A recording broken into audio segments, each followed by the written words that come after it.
Trading Bright Lights for Lightning Bugs by Jann. Chapter 1, City Girl Interrupted. Do you remember the 80s song that goes something like, I was born in a small town, and I live in a small town. I'll probably die in a small town. Nope, that was not going to be me. I may have been born and raised in a small town with a population of just 20,000 people, but that was as close to that song as I was going to get. As a kid, we used to joke that the population on the sign outside of town definitely included all domestic pets and livestock. My friends and I spent Friday nights driving the drag, the loop around downtown, with all the other local teenagers. We laughed because the teens from even smaller towns would travel to our big city so they could drive on our drag. Their towns were too small to even have a drag to drive. I left town as soon as I graduated high school, drawn to the bright lights of the big city.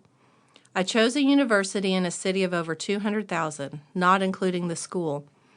I learned how to navigate one-way streets, a roundabout, and even multi-level highway access.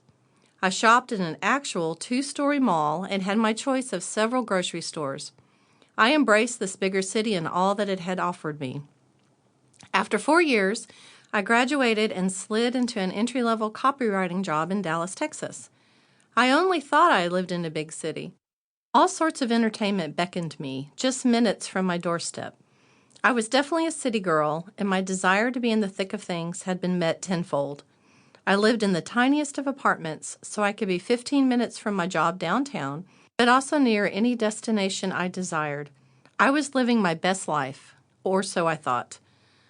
One evening, I met my friends after work in a local bar, and my girlfriend brought along the new guy from her office, Mike Guidry. We talked for hours and found we had a lot in common. Mike was raised in a tiny town outside of Baton Rouge, Louisiana. We'd both migrated to universities in big cities and taken jobs in Dallas with dreams of making it big. We both had small-town values but big city hearts. We were meant for each other. We got married 6 months later in my hometown, with the mayor attending. He had gone to school with my grandfather, and there was a story about a skunk in the principal's office. No one ever really knew the whole story, but it made my family small-town royalty. Mike and I honeymooned in the Caribbean and quickly settled back into big city life, only now I was Mrs. Jann Guidry. We saved and bought a house and planned our big city life together. We both agreed small towns were for visiting family, not for living. How can you live with a decent cup of coffee more than 10 minutes away?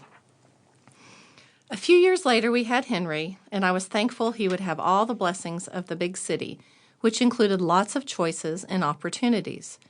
My son wouldn't have to settle for what was on the hangers at the local retail stores because we couldn't drive an hour for more choices. He would always be able to do whatever he wanted, whenever he wanted, as long as it was legal and ethical, of course. My husband didn't seem to share my enthusiasm, however. I'd exclaim opportunity and Mike would bemoan the traffic. I would rejoice in my 5 choices of Chinese food and he would gripe about the prices. I chalked it up to my husband being tired or stressed with work. I should have known better. When James came along 2 years later, Mike's unhappiness grew. I was working from home to be more flexible for my family. Mike had just finished a project at his office and had a 2-week hiatus until the next one started. I still tried to classify his unhappiness as work stress or possibly a midlife crisis. I started to worry that he was going to trade me in for a younger model. I was hoping for the best-case scenario and that he'd just come home with a Corvette or a motorcycle. I was never so wrong. Henry was about to start kindergarten in the fall, and I had begun the application process. I'd made a list of schools to visit, again celebrating all the opportunities ranging from progressive to charter to magnet to public to parochial.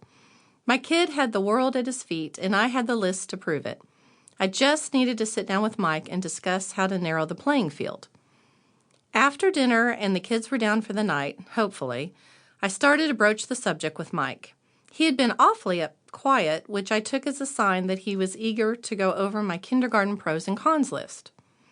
Just after we sat on the couch, but before I pulled out my list, Mike said, "Jann, I've really got to talk to you. There's something on my mind I need to say, but I don't think you're going to like it." My heart stopped for a beat, but thankfully began again. This was it, I reasoned. I was being traded in for a younger, flatter model. Jen, Mike continued hesitantly, I'm so unhappy. I hate my job, and I hate living in this house with its tiny yard. I feel like I can't breathe. I remember what it was like when I was younger, and I want to go back to those times. My heart slowed down as I puzzled over his words. When he was younger? Did he mean when he was single? I felt like someone had put a foot on top of my chest and was standing on me so I couldn't breathe. Babe, Mike said softly, there's a store in my hometown. It's called Big Ed's Parts and More, and it's for sale.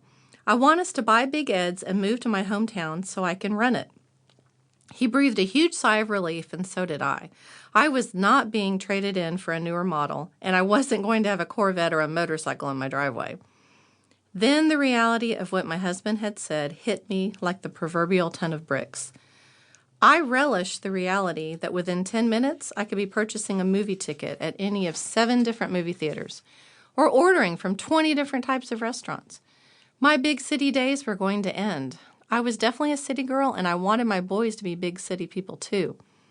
I started to protest, but as I looked at Mike's face, I saw pure joy. I saw my city guy for what he really was, a small-town man dressed in khakis and a golf shirt. I loved this man with my very soul, and I could not continue to watch him die a little every day. As much as I loved the bright lights, I was going to have to give them up. For the love of my life, I was going to have to trade them in for lightning bugs. Thus began our move to Graceville, a village in Louisiana with a population of less than 500. The men in my life were enthralled with the upcoming reality that they would be surrounded by trees and open spaces.